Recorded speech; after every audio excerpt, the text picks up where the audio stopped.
দামি মডেলের bike R15 নিয়ে রকি ঢাকা বিশ্ববিদ্যালয়ের ক্যাম্পাসের ভেতর প্রবেশ করে। পরনে তার সাদা কালারের টি শার্ট, কালো কালারের জিন্স প্যান্ট, ডান হাতে ড্রাগনের ট্যাটু করা, চোখে স্টাইলিশ চশমা, গলায় মোটা চেন। টি শার্টের ভেতর দিয়ে সিক্স প্যাক বডিটা ভালোই বোঝা যাচ্ছে। প্রায় অনেক ছেলে মেয়ে চেয়ে আছে রকির দিকে।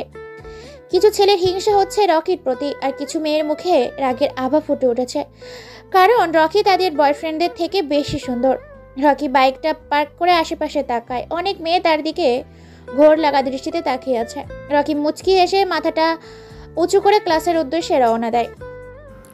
ছেলেটা কে? আর ভার্সিটিতে নতুন মনে হচ্ছে। এত স্টাইল করে ভার্সিটিতে আসার কি দরকার? ওর সম্পর্কে আমার সব ডিটেল চাই।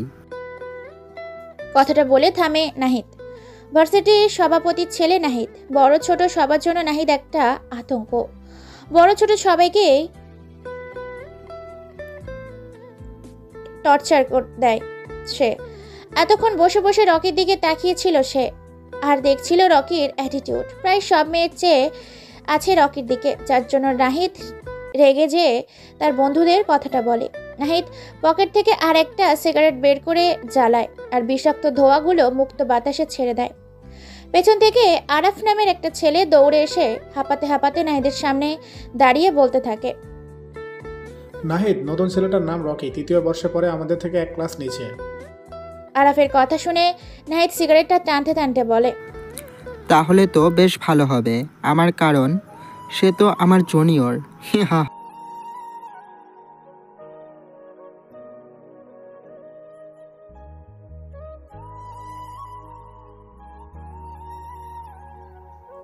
সিয়ামের কথা শুনে নাহিদ ক্যাম্পাসের গেটের দিকে তাকায়। দেখে একটা মেয়ে আসতেছে।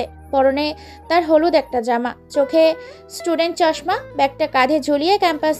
সিয়াম, মালটা কে? ডাক দে। নাহিদের অনুমতি পেয়ে সিয়াম মেয়েটাকে ডাক দেয়। মিম মধ্যবিত্ত পরিবারের মেয়ে। তার বাবা সরকারি চাকরি করে, ছোট্ট একটা ভাই আছে। সে ক্লাস 9-এ পড়ে। মিমের ছোট্ট থেকেই স্বপ্ন ঢাকা বিশ্ববিদ্যালয়ে পড়াশোনা করবে।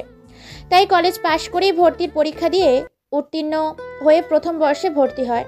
আজ তার ভার্সিটির প্রথম দিন, তাই হলুদ একটা জামা পরে ব্যাগটা কাঁধে ঝুলিয়ে ক্যাম্পাসে ঢুকে পড়ে। ক্যাম্পাসটা খুবই সুন্দর আর বড়, তাই সে ঘুরে দেখছিল। তখনই পেছন থেকে কেউ এই হলদি পরি কথাটা বলে জোরে ডাক দেয়। মিম চমকে উঠে পিছনে তাকায়। দেখে বাইকের উপর আরাম করে একটা ছেলে বসে বসে সিগারেট টানছে, আর 3টা ছেলে পাশে দাঁড়িয়ে আছে। মিম বুঝতে পারছে না কাকে ডাকছে, হলদে পরি বলে। তাই সে আবার ঘুরে দেখতে থাকে ক্যাম্পাসটা, কিন্তু আবার কেউ এই চোখে চশমা, হলুদ ড্রেস, তোমাকেই ডাকতেছি। কথাটা বলেই ডাক দেয়। মিম আশেপাশে তাকিয়ে দেখে ক্যাম্পাসে এমন হলুদ ড্রেস সে ছাড়া আর কেউ পরেনি। তাই সে ছেলেগুলোর কাছে যেতে থাকে। মিম সবাইকে উদ্দেশ্য করে বলে, জি ভাইয়া, আমাকে এভাবে ডাকার কি কারণ? মিমের কথা শুনে নাহিদ হালকা করে ছোট্ট একটা হাসি দেয়। সে মিমকে বলে, মামনি, কি ভার্সিটি নতুন এসেছো? মিম বুঝতে পারছে তার সাথে এমন কি হবে, তাই সে জবাব দেয়, জি ভাইয়া, প্রথম বর্ষে ভর্তি হয়েছি। আরব নিজের জায়গা থেকে হালকা সরে এসে মিমির পাশে দাঁড়িয়ে বলতে থাকে, তা মামুনি, দেখতে তো খুব সুন্দর, রূপে তো আগুন ধরছে, তা সেই আগুনে পোড়ার একটু সুযোগ দাও আমাদের। মিম বুঝতে পারছে না কি বলছে এগুলা, তাই সে প্রশ্ন করে, ভাইয়া কি বলছেন বুঝতে পারছি না। মিমের কথা শুনে নাহিদ বাইক থেকে নেমে সিগারেটের শেষ অংশ জোরে একটা টান দিয়ে মুখের সমস্ত ধোঁয়াগুলো মিমের মুখের ওপর ছাড়ে। মিম জোরে জোরে কাঁদতে থাকে, যেন নিঃশ্বাস বন্ধ হয়ে যাবার উপক্রম। মিমের অবস্থা দেখে সবাই জোরে হাসতে থাকে। নাহিদ মিমের একেবারে কাছাকাছি চলে আসে। দুজনের নিঃশ্বাস দুজনের মুখের ওপর পড়ছে। মিমের খারাপ লাগছে, তবুও নাহিদকে কিচ্ছু বলছে না। নাহিদ ডান হাত দিয়ে মিমের চুলের পেছনে চাপ দিয়ে ধরে কানের কাছে মুখটা নিয়ে বলতে থাকে, তোকে আমার পছন্দ হয়ে গেছে। তুই শুধু একটা রাত আমার বিছানাটা গরম করে দিবি। তোর এই রূপের আগুনে আমি নিজেকে পোড়াতে চাই। নাহিদের কথাটা শেষ হবার সাথে সাথেই মিম সামান্য দূরে যেয়ে নাহিদের বাম গালে কষে একটা চড় মেরে চিৎকার করে বলে, তুই কি আমাকে সেই সব মেয়েদের মতো পেয়েছিস যারা দেহ বিক্রি করে খায়? আমি কি পতিতা? এতই যদি মেয়েদের দেহের লোভ থাকে তাহলে পতিতালয়ে চলে যা। কথাটা বলে মিম থামে না, দৌড়ে ক্লাসের দিকে চলে আসে। আর নাহিদ সেখানে দাঁড়িয়ে দাঁড়িয়ে বাম গালে হাত দিয়ে রাগে ফুঁসতে থাকে। এই ছেলে, তুমি অনেকক্ষণ ধরে দেখছি বাইরের দিকে তাকিয়ে আছো। নতুন এসেছো আর এখনই ক্লাসে মনোযোগ নেই, বাইরে তাকিয়ে কি দেখো? কথাটা শুনে রকি বাইরে থেকে দৃষ্টিটা সরিয়ে সামনে থাকা স্যারের দিকে তাকায়। তিনিই রকিকে উদ্দেশ্য করে কথাটা বলে। রকি এতক্ষণ বাহিরে নাহিদের কর্মকাণ্ড দেখছিল আর রাগে ফুঁসছিল। রকির ক্লাসের জানালা দিয়া ভালো করেই বোঝা যায় সেখানে নাহিদরা বসে থাকে। রকি নিজের মাথাটা ঠান্ডা করে স্যারকে জবাব দেয়, স্যার কিছু দেখছিলাম না, এমনি ভালো লাগছিল না, তাই বাইরের দিকে তাকিয়েছিলাম। স্যার চশমাটা ঠিক করে রকিকে বলে, নতুন জায়গায় প্রথমে এমন মনে হবে, আস্তে আস্তে ঠিক হয়ে যাবে। তা তুমি কোথা থেকে এসেছো? রকি উত্তর দেয়, আমার নিজের কোনো স্বর নেই, যে স্বরে পা রাখি ওটাই আমার স্বর হয়ে যায়। রকির এমন উত্তর শুনে সবাই অবাক। বলে কি ছেলেটা, নিজের কোনো নির্দিষ্ট শহর নেই? রকি সবার দিকে চেয়ে ছোট্ট করে একটা মুচকি হাসি দেয়। স্যার ক্লাস সম্পূর্ণ করে বাইরে চলে যায়। অনেক স্টুডেন্ট রকির সাথে বন্ধুত্ব করতে আসে, কিন্তু রকি ধনী পরিবারের কারোর সাথেই বন্ধুত্ব করতে চায় না। রকির দৃষ্টি যায় সবার লাস্ট বেঞ্চে বসে থাকা একটা ছেলের দিকে, যার পরনে ময়লা ঢিলেঢালা সাদা কালারের শার্ট, চোখে মোটা ফ্রেমের চশমা, চুলগুলো খানিকটা বড়, মুখে দাড়িতে ভরে গেছে, শরীরের রংটা হালকা কালো। কিন্তু কেউ ছেলেটার পাশে বসছে না, কারণ ক্লাসের সবাই ধনী পরিবারের সন্তান, ভালো ভালো জামা কাপড় পরা, কিন্তু ছেলেটা গরিব, শরীরে নেই ভালো কোনো জামা কাপড়, তাই তার পাশে কেউ বসছে না। রকি নিজে সিট থেকে উঠে দাঁড়ায় আর ছেলেটার পাশে যেয়ে বসে। রকিকে দেখে ছেলেটা অবাক হয়ে যায়, কারণ যেখানে কোনো স্টুডেন্ট তার আশেপাশে বসে না তার সাথে বন্ধুত্ব করে না, কিন্তু আজ হঠাৎ করে নতুন একটা ধনী পরিবারের ছেলে নিজ ইচ্ছায় তার পাশে বসেছে। এটা যেন তার বিশ্বাসই হচ্ছে না। রকি ছেলেটার হালকা উজ্জ্বল মুখটা দেখে মুচকি হেসে ছেলেটাকে বলে, নাম কি তোমার? ছেলেটা মাথা নিচু করে জবাব দেয়, আবির। আমরা কি ফ্রেন্ড হতে পারি? আমি রকি। বলেই হাতটা বাড়িয়ে দেয় আবিরের দিকে। আবির অবাক হয়ে যায়। বলে কি ছেলেটা, গরিব ছোট লোক একটা ছেলের সাথে ওর মতো স্মার্ট ছেলের ফ্রেন্ড হওয়ার মতো হাত বাড়িয়ে দিয়েছে। বুঝতে পারছে না আবির কি করবে। তবুও ভদ্রতার জন্য আবির কাঁপতে কাঁপতে হাতটা রকির সাথে মিলায়। রকি স্মিত হাসে। রকি কখনো ধনীদের পছন্দ করে না, গরিবের প্রতি সে নিজের একটা টান অনুভব করে, তাই সে গরিবের ওপর অত্যাচার সহ্য করতে পারে না। রকি আবিরকে নিয়ে ক্লাস থেকে বেরিয়ে আসে, ক্যাম্পাসের আম গাছের নিচে বসে পড়ে। আবির রকির সাথে কথা বলতে বলতে কেমন যেন একটা লজ্জা লজ্জা লাগছে। রকি আবিরকে প্রশ্ন করে, আবির, ওইখানে কতগুলো ছেলে বাইকের উপর বসে থাকে, ওরা কারা জানিস বা চিনিস তুই? আবিরের খুবই পরিচিত ছেলেগুলো, নাহিদ, সিয়াম, আরাফ, শাকিব, যারা ভার্সিটির প্রথম দিন থেকে আবিরকে র্যাক দেয়। আবির চায় না নাহিদের কাছে যাতে রকি র্যাক খায়, তাই সে সাবধান করার জন্য বলে দেয়, বাইকের উপর আরাম করে যে বসে থাকে ওর নামই নাহিদ। এই ভার্সিটির সভাপতির ছেলে, খুবই খারাপ, ছোট বড় সবার জন্য একটা আতঙ্কর কারণ।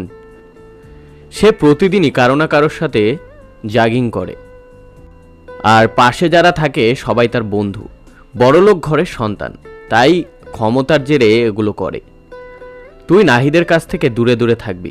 রকি হাসতে থাকে আবিরের কথা শুনে আর বলতে থাকে, আবির, তুই হয়তো জানিস না আমি কে, আমার ক্ষমতা কতটুকু, তাই ওই নাহিদকে ভয় পাওয়ার কিছুই নেই। হতে পারে আমার পরিচয় পেলে আমার সাথে এমন করবে না, আমি দেখি সে আমার সাথে কি করতে পারে। আবির সন্দেহের দৃষ্টিতে তাকিয়ে থাকে রকির দিকে। সে বুঝতে পারছে না রকির কি এমন ক্ষমতা আছে যার কারণে সে নাহিদকে ভয় পাচ্ছে না, তাই সে প্রশ্ন করেই ফেলে, রকি, তোর কি এমন ক্ষমতা যার জন্য তুই নাহিদকে ভয় পাচ্ছিস না? রকির কাছে আবিরের করা প্রশ্নটা ভালো লাগে, কিন্তু রকি এখনই তার পরিচয় কাউকে দিতে চায় না, তাই আবিরকে বলে, আবির, তুই কি এমকে কে চিনিস?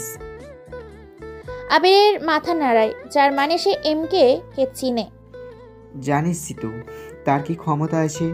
আমার একটা বড় ভাই আছে যে এমকের সাথে কাজ করে। এখন যদি নাহিদ আমার সাথে খারাপ কিছু করে তাহলে বড় ভাইকে বললে সে নাহিদকে যা করার করবে। তবে আমি দেখতে চাই সে আমার সাথে কিছু করে কিনা।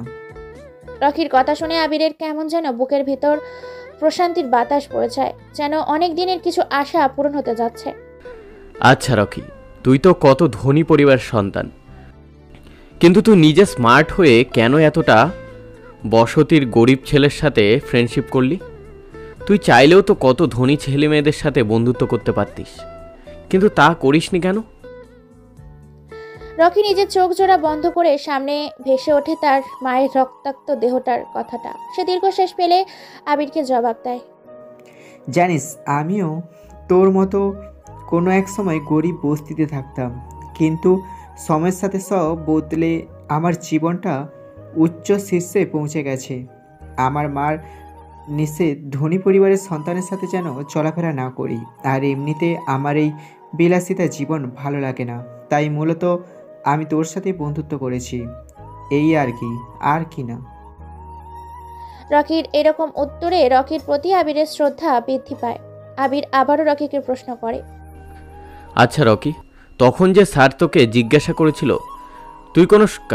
তুই কোন শহর থেকে এসেছিস, তখন রহস্যময় উত্তর দিয়েছিলি কেন সেটা বলতো?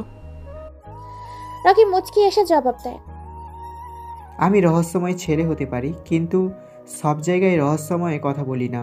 আমার ওই কথার মানে চাইলে স্যার বের করতে পারবে। এখন তোকে আর বলতে হবে না, তুই নিজে আমার কথার উত্তর পেয়ে যাবি। কথাটা বলে রকি বসা থেকে উঠে দাঁড়ায় আর আবিরকে বলে, চল আবির, তোকে বাসা পর্যন্ত ড্রপ করে দিয়ে আসি। আবিরও বসা থেকে উঠে দাঁড়ায় আর রকিকে বলে, ভাই, তুই গরিবের সাথে চলাফেরা করতে পারিস, কিন্তু গরিবের বাড়িতে যেতে পারিস না, কারণ গরিবদের বাসার অবস্থা অনেক খারাপ, তাই তুই সহ্য করতে পারবি না। রকি মুচকি হাসে। চোখটা বন্ধ করলে ছোটবেলার কিছু দৃশ্য তার চোখের সামনে ভেসে ওঠে। রকি আবিরের পিঠে হালকা বাড়ি দেয়, পকেট থেকে বাইকের চাবিটা বের করে হাতে ঝাঁকাতে ঝাঁকাতে বাইকের কাছে যায়। রকি বাইকটা জোরে টান দিয়ে আবিরের সামনে এনে থামায়, হাতের ইশারায় বাইকে উঠতে বলে আবিরকে। আবির কিছু একটা ভেবে বাইকের পেছনে উঠে বসে। ভার্সিটির অনেকের কাছে এটা যেন সহ্য হচ্ছে না, এত ধনী পরিবারের ছেলে একটা গরিব খ্যাত ছেলেকে তার বাইকের পেছনে বসিয়েছে। রকি বাইকটা ছোট একটা বস্তির সামনে থামায়।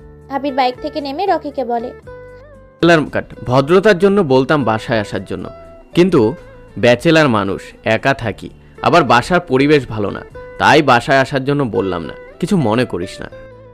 রকি মুচকি হেসে বলে, আরে তুই না বললেও আমি যেতাম, কিন্তু আমার কিছু গুরুত্বপূর্ণ কাজ আছে যার জন্য আজ যেতে পারবো না। অন্য আরেক দিন অবশ্যই যাব, তুই না করলেও। আবির ঠোঁটের কোণে হাসি রেখা ফুটিয়ে রকিকে বিদায় জানায়। হঠাৎ ভাবতে থাকে রকির সম্পর্কে। হঠাৎ কোত্থেকে যেন আবিরের কাছে উদয় হলো এক অচেনা আগন্তুক, আর এসেই ভাইয়ের মতো বন্ধুত্বের হাত বাড়িয়ে দেয়। রকি, আমি পরের বার এমপি নির্বাচন করতে চাই, তুই এটার ব্যবস্থা করে দিবে? কিছুক্ষণ আগেই মেয়র সাদ্দাম খান রকিকে দেখা করার জন্য ডাকে। আবিরকে নামিয়ে দিয়ে রকি সাদ্দাম এর বাগান বাড়িতে যেয়ে আসে। দুজনের সামনাসামনি বসে আছে, কারো মুখেই কোনো কথা নেই। সাদ্দাম জানে রকি ঠান্ডা মাথার খেলোয়াড়, তাই সে নিজে থেকে রকিকে উদ্দেশ্য করেই কথাটা বলে।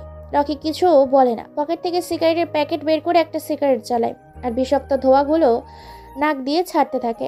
সাদ্দাম জানে রকির এই একটা বদ অভ্যেস আছে, সেটা হলো সিগারেটের ধোঁয়া নাক দিয়ে বেশি ছাড়ে। রকি একটু শব্দ করে হাসে, যেই হাসিতে লেগে আছে রহস্যময় কিছু আভা। আজ সাদ্দামকে বলে, সাদ্দাম ভাই, সবাই জানে গুরুত্বপূর্ণ কথার সময় আমার হাসি আসে। কী জন্য হাসি পাই জানি না আমি, তবে আমার মাইন্ড খেলার জন্য হাসাটা খুব প্রয়োজন। আমি জানতাম আজ হঠাৎ কেন আমাকে ডেকেছেন, তাই হেসেছি। তবে পরের বার এমপি নির্বাচন করতে হলে তো রফিক চৌধুরীকে সরিয়ে দিতে হবে। সাদ্দামও পকেট থেকে একটা সিগারেট বের করে টানতে থাকে আর রকিকে বলে, আমি জানি তুই চাইলে কোনো কিছুই ব্যাপার না, তবে রফিক চৌধুরীকে সরানোটা এত সহজ হবে না আমার মনে হয়। রকির কানে কথাটা বারবার বাজতে থাকে, তাই সে আগে পাশে থাকা কাচের ফুলদানিটাকে ভেঙে ফেলে জোরে চিৎকার দিয়ে বলে, ঠিক আছে, এই রকির কাছে কোনো কিছুই অসম্ভব নেই। আমি পারি, সব পারি। আমি রফিক চৌধুরী। কেন কারোর উপরে কাউকে মারতে আমার সময় লাগে না, একটা ফোনেই যথেষ্ট। আপনি পরের বার এই সিটি এমপি হবেন। সাদ্দাম মুচকি হাসে। সে জানে রকি পারে না এমন কোনো কাজ নেই। রকি একবার যেই কাজে হাত দেয় ওইটা ছিনিয়ে নেওয়ার বুক আছে তার। রকি, তোমার কি অতীতের কথা মনে পড়ে? রকি চোখ জোড়া বন্ধ করে অতীতের কিছু ঘটনা তার চোখের সামনে ভেসে উঠেছে। রকি চায় না অন্ধকার অতীতকে সামনে এনে সদ্য ভবিষ্যৎকে নষ্ট করা, তাই সে বসা থেকে উঠে দাঁড়ায় আর সাদ্দামকে উদ্দেশ্য করে বলে, এই শহরে আমার পরিচয় আমি আর আপনি ছাড়া কেউ জানে না। আমি চাই না কেউ আমার সম্পর্কে কিছু জানুক, তাহলে কিন্তু পরেরটা আর নাই বা বললাম। আসি, আমি রাতে একটা মিশনে যেতে হবে। শহরে নতুন এসে ঝামেলাটা না করতেই পারতে। তা আজ রাতে আর শেষ দিন। হয়তো কোনো এক পাপিষ্ঠের গরিবদের কাছ থেকে টাকা লুটে নিজের ব্যাংক ব্যালেন্স বাড়াচ্ছে। কথাটা বলে রকি মেইন দরজা খুলে বাইরে বেরিয়ে যায়। সাদ্দাম চাইলেও রকিকে আটকাতে পারবে না, তাই বৃথা চেষ্টা করেও লাভ নেই। ঢাকার একজন প্রভাবশালী ব্যবসায়ী আহাদ চৌধুরী আজ মিরপুরের অফিসে বড় একটা মিটিং ছিল, যার জন্য আসতে একটু রাত হয়ে গেছে। গুলশানে নির্জন এলাকা দিতে গাড়িটা চালাচ্ছে আহাদ চৌধুরী। ড্রাইভার শামীম আহাদ চৌধুরীর ভেতরে বসে বসে মোবাইল চালাচ্ছে। চারিদিকে অন্ধকার, দূরে দূরে দেখা যাচ্ছে ল্যাম্পপোস্টের আলো। হঠাৎই শামীম দেখতে পায় রাস্তার মাঝে বাইকের উপর আরাম করে বসে আছে কোনো এক আগন্তুক, মুখে তার জ্বলন্ত সিগারেট। শামীম দূর থেকে গাড়ির হর্ন বাজায়, কিন্তু আগন্তুকটা বাইকের উপর স্থির হয়ে বসে আছে। শামীম রেগে গাড়িটা থামায়। আহাদ গম্ভীর গলায় বলে, শামীম, তাড়াতাড়ি গাড়ি চালাও, বাসায় যেতে হবে, অনেক রাত হয়েছে। তুমি এখন আবার গাড়ি থামালে কেন? শামীম জবাব দেয়, স্যার, সামনে কে যেন বাইক দাঁড় করিয়ে বাইকের উপর বসে সিগারেট টানছে। গাড়ি থেকে নেমে দেখো, হয়তো মদ পান করে নেশায় ধরেছে, তাই পাগলের মতো এখানে বসে আছে। শামীম গাড়ি থেকে নেমে আগন্তুককে উদ্দেশ্য করে বলে, ভাই, কে তুই? মদ খেয়ে মাঝ রাস্তায় বাইকের উপর বসে মাতলামি করছিস? রাস্তা থেকে বাইকটা সরা তাড়াতাড়ি। কিন্তু আগন্তুকটা বাইকের উপর স্থির হয়ে বসে সিগারেট টানছে। শামীম রেগে যেয়ে আগন্তুকের কাছে যায়। আগন্তুকের পরনে কালো মাফিয়া ড্রেস, কাটা মাস্কের জন্য মুখে তা বোঝাই যাচ্ছে না।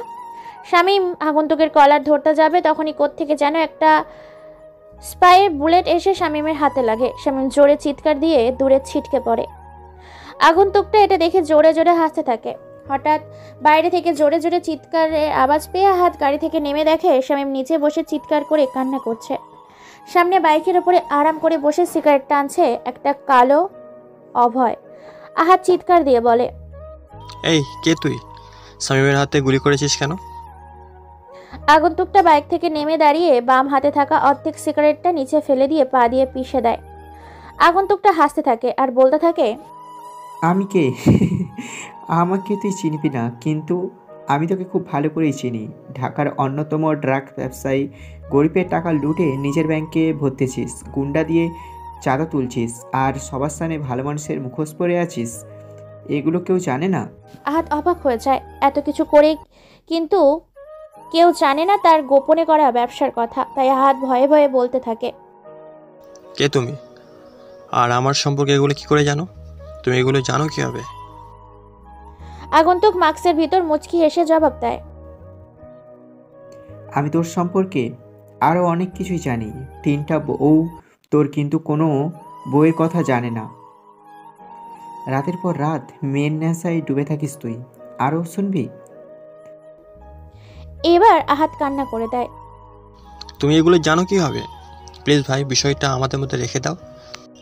তুমি এভাবে শামীমকে গুলি করলে কেন? কি চাও তুমি? বলো, আমি দিয়ে দেবো এখনই। কি চাও তুমি বলো, আমি দিয়ে দেবো এখনই। তবুও আমাকে কিছু করো না প্লিজ। আগন্তুকটা জোরে হাসতে হাসতে বলে, তুই আমাকে কি দিবি? এখন তো আমি তোকে তোর জীবনটা ভিক্ষা দিতে পারি, কিন্তু আমি তা করবো না, কারণ আমার একটা সমস্যা আছে। তুই আমার অপছন্দের কিছু কাজ করেছিস যেটা আমার সহ্য হয়নি, তাই তোকে আজ একেবারে শান্ত করতে চলে এলাম। ভাই বলেন, আমি আপনার অপছন্দের কী কাজ করেছি আর যার জন্য আমার সাথে এমন করছেন? তুই গরিব দুঃখীদের টাকা মেরে খাস, তাদের কাজে সঠিক পারিশ্রমিক দিস না।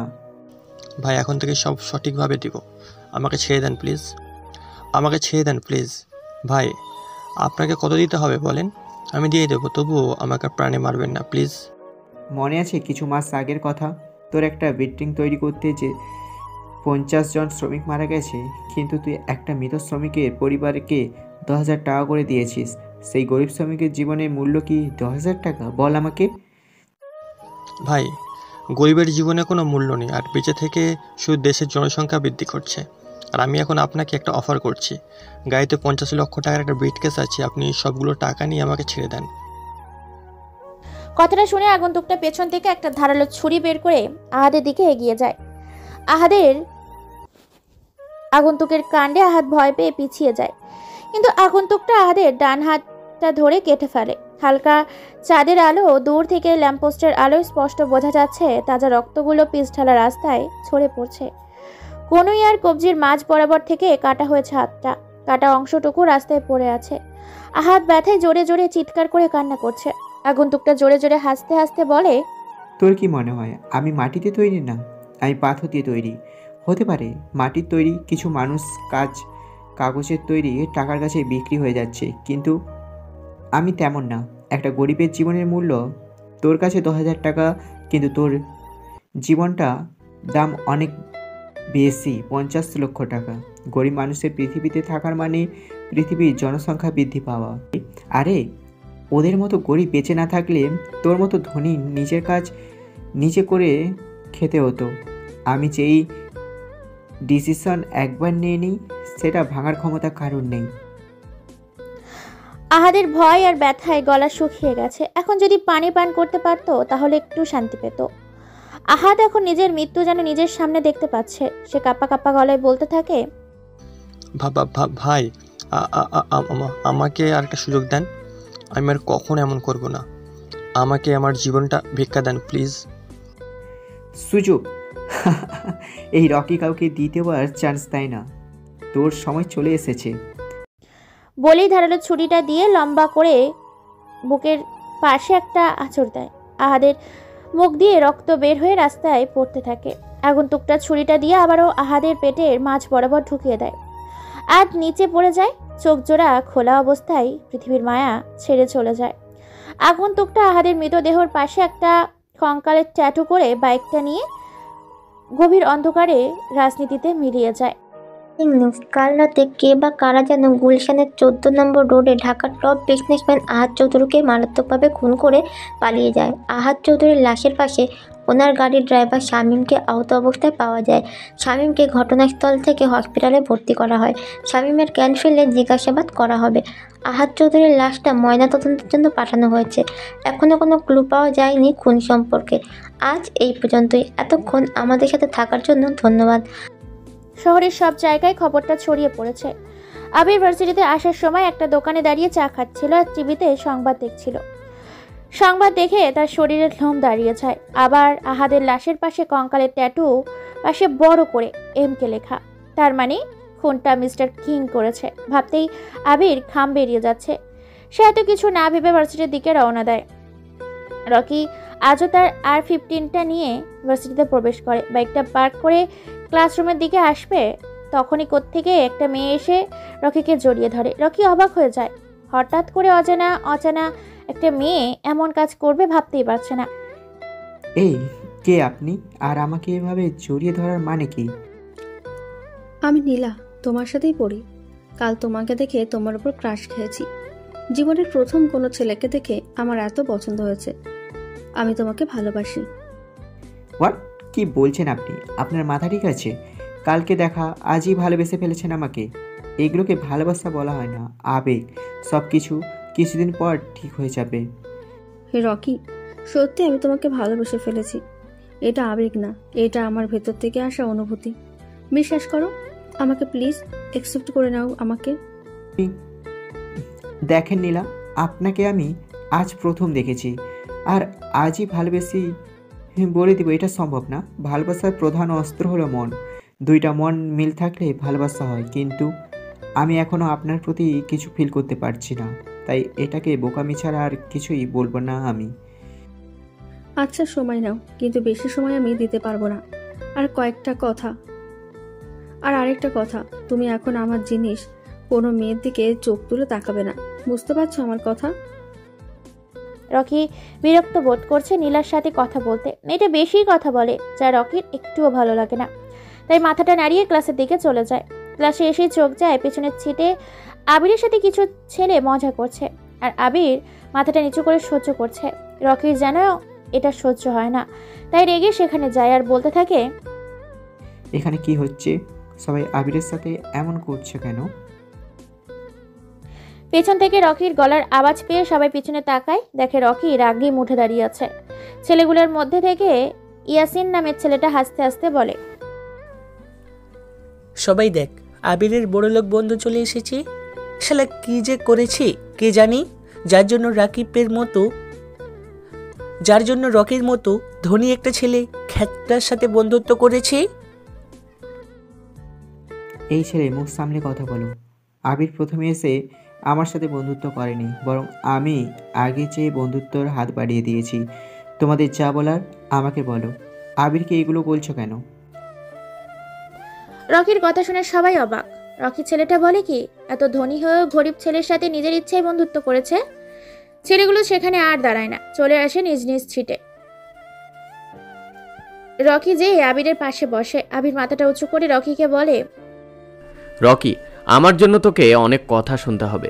এর চেয়ে ভালো হবে তুই আমার সাথে আর বন্ধুত্ব রাখিস না। আবিরের কথা শুনে রকি মুচকি এসে বলে, বন্ধুত্ব যখন করেছি সেটা ধরে রাখার শক্তি আমার আছে। কথায় আছে না যে কিছু লোকে কিছু বলে, ঠিক তেমনই অনেকে অনেক কিছুই বলবে, কিন্তু তোকে থামা যাবে না, তাহলে তুই উচ্চ শিখরে পৌঁছাতে পারবি। আচ্ছা আবির, তুই আমাদের ক্লাসে নীলা নামে মেয়েটাকে চিনিস? ভালো করেই চিনি। কেন, তুই হঠাৎ নীলার কথা জিজ্ঞেস করছিস কেন? কিছু হয়েছে? না, তেমন কিছু হয়নি। ক্লাসে আসার আগে আমাকে প্রপোজ করেছে, কিন্তু আমি সময় নিয়েছি।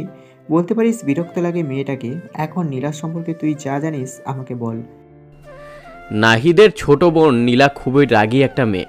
আমাকে একদমই সহ্য করতে পারে না। গরিবদের দু চোখে দেখতে পারে না। বড়লোকের মেয়ে ভাব একটু বেশি দেখায়।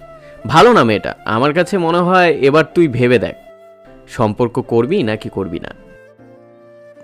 আমার কাছেও মেয়েটা ভালো মনে হয়নি, আবার সামনে আসলে না করে দিব। আর আমি ভালো মেয়ে না পেলে এসবে চড়াবো না। আবির কিছু বলতে যাবে এর আগেই ক্লাসে স্যার প্রবেশ করে। সবাই স্যারকে সম্মান জানায়। ক্লাস করাতে করাতে একসময় স্যার রকিকে প্রশ্ন করে, এই নতুন ছেলে রকি, তুমি দাঁড়া। রকি বসা থেকে উঠে দাঁড়ায় আর বলে, জি স্যার। স্যার এমন একটা প্রশ্ন করে যা শুনে রকি মুচকি এসে জবাব দিতে শুরু করে। আচ্ছা রকি, তুমি তো নতুন, তাহলে তোমাকে সহজে একটা প্রশ্ন করি।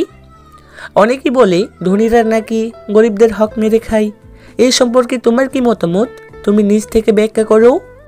রকি স্যারের প্রশ্ন শুনে মুচকি আসে, কারণ প্রশ্নের উত্তরটা তার জানা আছে। তাই সে বলতে থাকে, স্যার, সব ধনী লোক যে গরিবের কাছ থেকে তার হক মেরে খায় এটা আমি বলবো না, কারণ মানুষের মধ্যে ভালো খারাপ আছেই।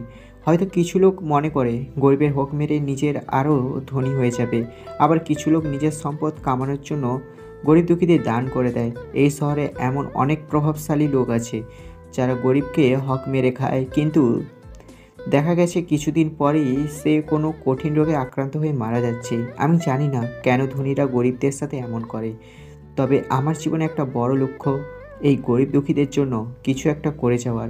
স্যার, আমার অবস্থাটা যতই দূরে বা বড় হোক না কেন, গরিবের সাথে এমন যেন একটা আত্মার সম্পর্কে প্রকাশ পায় আমার মাঝে। আমি এখানে কারোর প্রিয় হওয়ার জন্য মিথ্যে কথা বা উদ্দেশ্য করিনি, যতটুকু পেরেছি নিজে থেকে উপস্থাপন করেছি। ধন্যবাদ। রকি, তুমি ঠিকই বলেছ। আমাদের সবারই উচিত গরিবদের জন্য নিজের সাহায্যের হাত বাড়িয়ে দেওয়া। রকি অনুমতি নিয়ে নিজের সিটে বসে ক্লাস সম্পূর্ণ করে। ক্লাস শেষ করে বাইরে বেরিয়ে যায় আবির আর রকি। আজ প্রচণ্ড গরম পড়েছে। গ্রীষ্মের দুপুর, সূর্য মাথার উপরে সোজা কিরণ দিচ্ছে। রকি আর আবির আম গাছটা নিচে যেয়ে বসে। আছে কারো মুখে কোনো কথা নেই। পিন নীরবতা বিরাজ করছে দুজনের মধ্যে। নীরবতা ভেঙে প্রথমে রকি বলা শুরু করে। কিরে আবির, চুপ করে আছিস কেন? মন খারাপ নাকি? না রে, বসে বসে তোর কথাই চিন্তা করছিলাম। রকি অবাক হয়ে বলে, আমার কথা আবার কি চিন্তা করছিস? আবির মুচকি হাসি দিয়ে বলে, তুই একজন ধনী পরিবারের ছেলে হওয়া সত্ত্বেও গরিবের প্রতি তোর কত ভালোবাসা, তোর কত ভালো ভালো ধারণা। কিন্তু কিছু ধনী মেয়ে আছে যারা গরিবদের যেন সহ্যই করতে পারে না। তুই তাদের তুলনায় কত আলাদা, এটাই চিন্তা করছিলাম। আবির শোন, যখন তোর কাছে অনেক অনেক টাকা থাকবে তখন তুই ভুলে যাবি যে তুই কে। আর যখন তোর কাছে টাকা থাকবে না তখন সমস্ত পৃথিবী ভুলে যাবে তুই কে। রকি, তুই কি জানিস তুই খুবই রহস্যময় কথা বলছিস? রকি মুচকি হাসে। জানিস, আমি রহস্যময় কথা বলি, কিন্তু তা বের করার জন্য রহস্যময় লোকের প্রয়োজন। কাল রাতে কে বা কারা যেন আহাদ চৌধুরীকে মেরে পালিয়ে গেছে। আহাদ চৌধুরী সেটা আবার কি?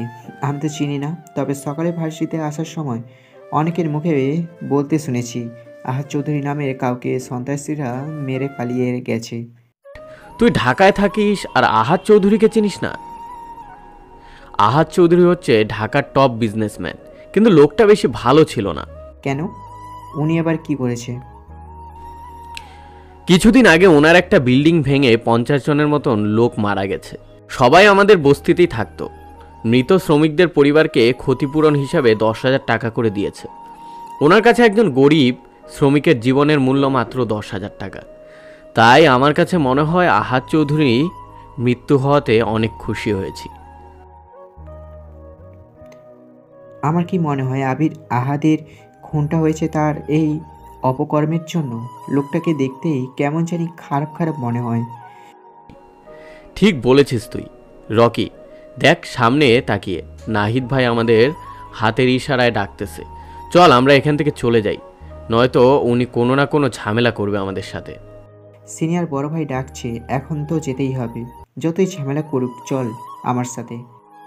কিরে আবির, কতক্ষণ ধরে তোদের ডাকতেছি, আসতে এত দেরি হলো কেন? আবির মাথাটা নিচু করে জবাব দেয়, ভাই হাতের ইশারায় ডাকতেছিলেন তো, তাই বুঝতে পারছিলাম না কাকে ডাকতেছিলেন। দুঃখিত ভাই। বুঝতে পারছি। তাই নতুন ছেলেটা কে? ভার্সিটিতে নতুন এসেছে মনে হচ্ছে। জি ভাই, নতুন ভর্তি হয়েছে আমাদের সাথেই। এই, তোর নাম কি? রকিকে উদ্দেশ্য করে কথাটা বলি। ভাই ওর নাম রকি। আমি তোকে জিজ্ঞাসা করছি। আবির মাথাটা নিচু করেই বলে, জি না ভাই। এই রকি, তুই কি আমাকে চিনিস? আমি কে? না ভাইয়া, আমি আপনাকে চিনি না। আর আমি তো কালকে মাত্র ভর্তি হয়েছি, কার সাথে তেমন পরিচয় হয়নি। তা এবার আপনার পরিচয়টা দিয়েন। আমি নিজের পরিচয় নিজে দিতে পছন্দ করি না। কিছুদিন ভার্সিটিতে ঘোরাঘুরি কর, এমনিতেই আমার পরিচয় পেয়ে যাবি। ভাইয়া, যদি কোনো গুরুত্বপূর্ণ কিছুর জন্য ডেকে থাকেন তাহলে বলেন, নয়তো আমরা চলে যাই। রকির কথা শুনে নাহিদ পকেট থেকে একটা সিগারেট বের করে জ্বালায় আর মুখের বিষাক্ত ধোঁয়াগুলো রকির মুখের উপর ছেড়ে দিয়ে বলতে থাকে, বড় ভাই যখন ডাক দিয়েছি তাহলে সেটা গুরুত্বপূর্ণ কথাই হতে পারে।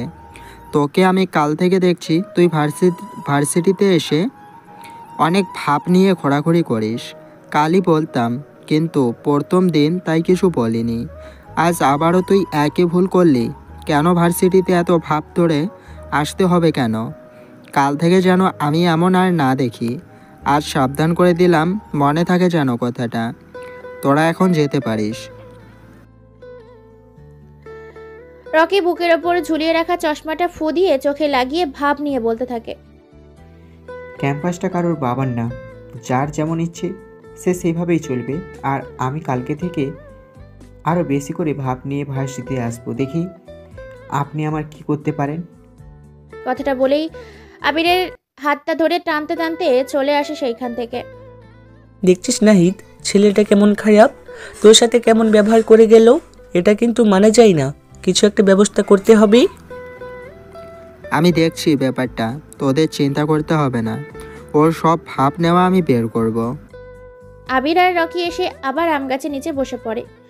আবিরের চোখে ভয় বিরাজ করছে, কারণ নাহিদের সাথে কেউ খারাপ ব্যবহার করলে তার ফল ভালো হয় না।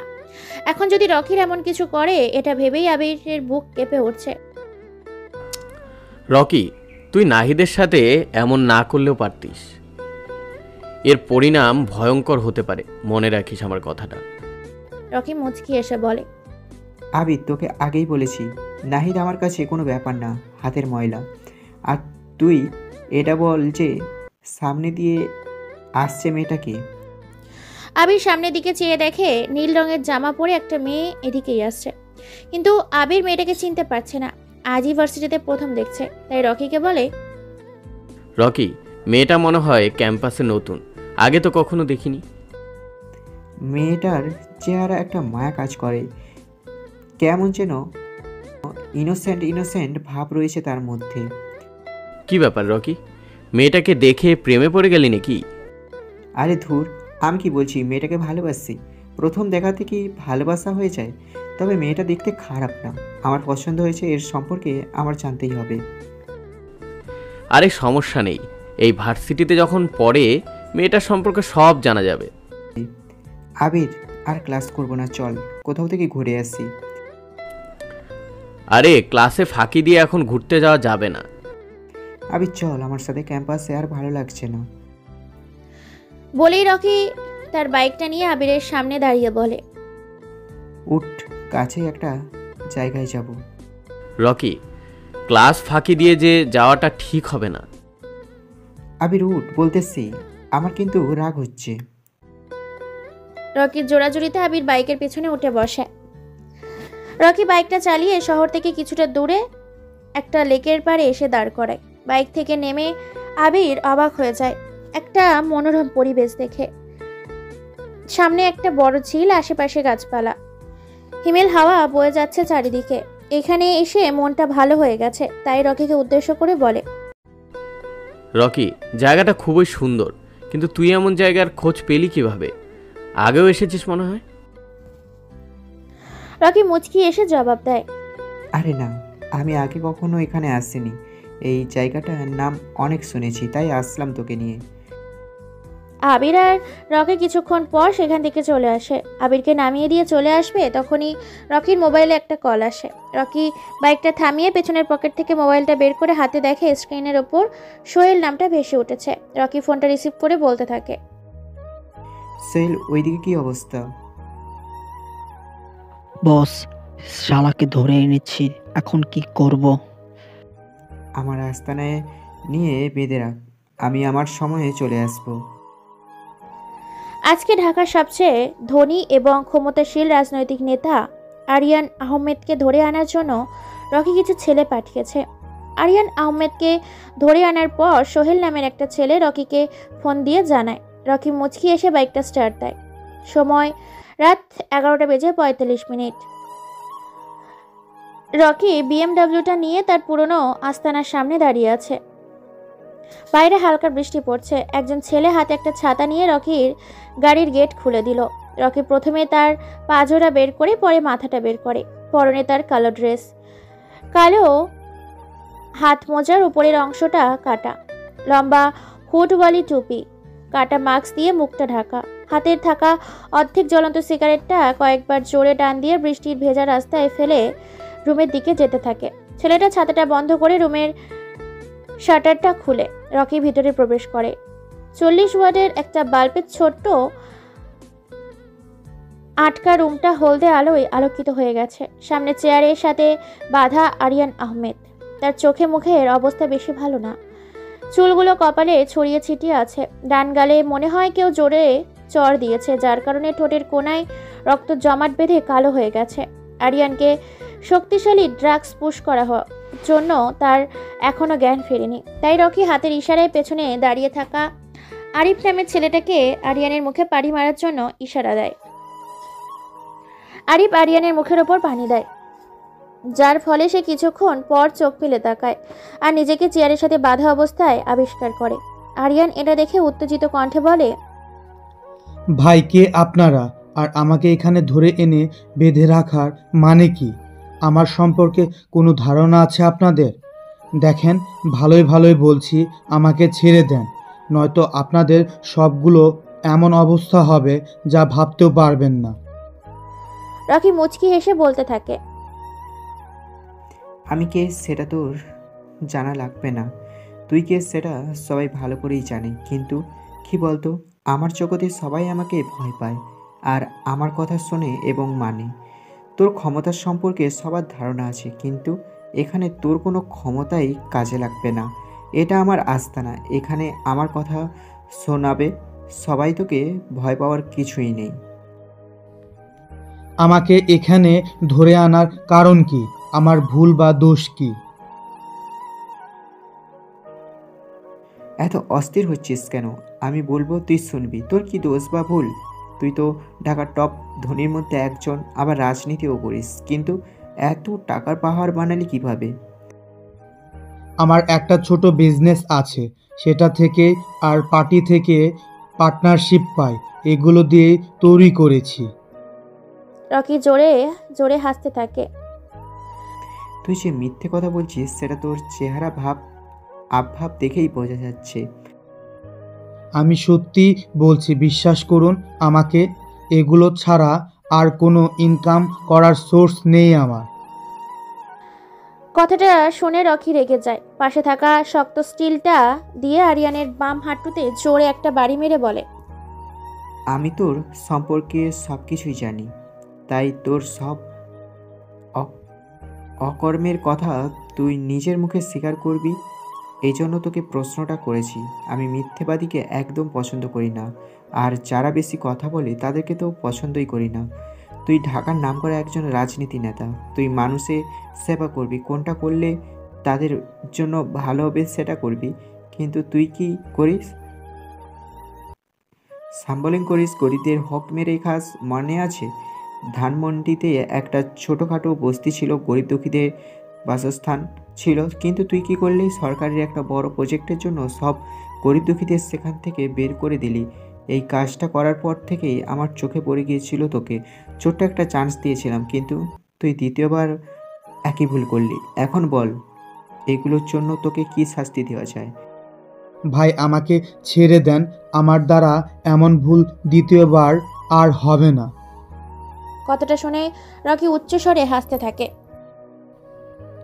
ভাই আমি ভুল করে ফেলেছি, আমাকে মাফ করে দেন, আমাকে ছেড়ে দেন প্লিজ, আমার দ্বারা দ্বিতীয়বার আর এমন ভুল হবে না। আরিয়ানের এমন কথা শুনে রকি উচ্চস্বরে হাসতে হাসতে বলে, তোকে কি ধরে এনেছি ছেড়ে দেওয়ার জন্য? দ্বিতীয়বার যাতে আর এই ভুল না করতে পারিস সেই ব্যবস্থা করার জন্য তোকে এনেছি। তোকে আরিয়ানের কাছে রকির কথা মোটেও ভালো লাগছে না। সে বুঝে ফেলেছে তার সময় শেষ আজকে। সামনে ভয়ঙ্কর রকিকে দেখে বোঝা যাচ্ছে আরিয়ানের মৃত্যু যেন এখন মাথার উপর। আর কিছুক্ষণ তারপরই তার চিরদিনের জন্য নিথর হয়ে যাবা। আরিয়ান ভয় কাতর চেহারা নিয়ে করুণ কণ্ঠে বলে, ভাই আমাকে ছেড়ে দেন, আমি ওই বস্তিটা আবার ওদের দিয়ে দেব, প্লিজ বিশ্বাস করেন আমাকে। আরিয়ান, তোকে একটা গল্প শোনাই। শহরে গরিব একটা ছেলে ছিল, যার বাবা মা কেউ নেই। পৃথিবীতে এসে এতিম। ছেলেটা তার পেটের ক্ষুধা মেটানোর জন্য ছোট্ট একটা চা স্টল হোটেল কাজ করত। তার কাজ ছিল টেবিল পরিষ্কার করা আর প্রতিটা টেবিলে যে খাবার সার্ভ করা। কিন্তু হঠাৎ করে একদিন ছেলেটা কাস্টমারকে পানি দিতে গিয়ে যে কারোর সাথে ধাক্কা লেগে হাতের গ্লাসটা সেই লোকটার উপর পড়ে। গ্লাসের পুরো পানিটা লোকটার শার্টের উপরে পড়ার কারণে সে ছেলেটাকে কষে 3টা চড় দেয় আর খারাপ ভাষা বলে গালি দিতে থাকে। মৃত বাবা মাকে গালি দেওয়ার ছেলেটা তা সহ্য করতে না পেরে নিচে পড়ে থাকা ভাঙা অর্ধেক গ্লাসটা দিয়ে লোকটার গলায় চালিয়ে দেয়। দোকানের মালিক ভয় পেয়ে যায় এটা দেখে। তাই সে পুলিশকে ফোন দিয়ে ছোট্ট ছেলেটাকে ধরিয়ে দেয়। কথাগুলো বলে থামে রকি। সামনে থাকা টেবিলের ওপরে সিগারেটের প্যাকেটটা থেকে হাতে নিয়ে তার থেকে একটা সিগারেট বের করে নিজের ঠোঁটে চাপে। জ্বলন্ত সিগারেট যেন রকির ঠোঁট জোড়া পুড়ে যাচ্ছে, তবুও সে থেমে নেই।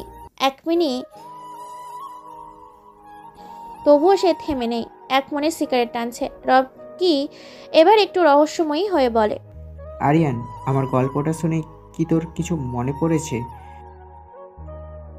আরিয়ান রকির কথা শুনে অনেকটা অবাক হয়ে যায়, কারণ রকি এতক্ষণ আরিয়ানের ছেলে বেলারের গল্প বলছিল। প্রতিদিন রাতে ঘুমাতে যাওয়ার সময় আরিয়ান চোখ জোড়া বন্ধ করলেই ছোটবেলার কিছু দৃশ্য তার চোখের সামনে ভেসে বেড়ায়। আরিয়ান যতই অতীতকে ভুলতে চায়, কিন্তু অতীত তাকে হ্রাস করে ফেলে, চাইলেও যেন এটা সে ভুলতে পারে না। সে অবাক হয়ে রকিকে জিজ্ঞেস করে, কে তুই? আর তুই আমার ছোটবেলার কথা জানিস কিভাবে? রকি সিগারেটটা আরেকটা টান দিয়ে বলে,